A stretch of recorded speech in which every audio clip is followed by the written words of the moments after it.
आज आपण आंबावडी बनवूया। आंबे चांगले धुवून घेतलेले, आंबा कापून घ्यायचे, त्यामधले चांगले गरे काढून घ्यायचे। सगळे गरे काढून झालेले आहेत।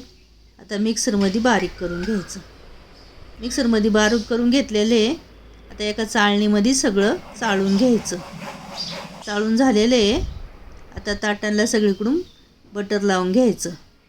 बारीक गॅसवरती पॅनमध्ये काढून घेऊया, शिजून देऊ। 2 वाट्या साखर घालायची, मिरची पावडर घालायची, मिक्स करून घ्यायचं। चिमूटभर मीठ घालायचं, चांगलं शिजून द्यायचं। शिजस्तवर ढवळीत राहायचं, शिजस्तवर ढवळीत राहायचं। बारीक गॅसवरती शिजून द्यायची। शिजून झालेली आहे तर ताटांमध्ये काढून घेऊया, पसरून घ्यायची ताटांमध्ये।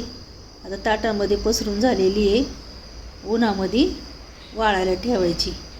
1 दिवस उन्हात वाळून द्यायची। 1 दिवस उन्हात वाळून झालेली आहे।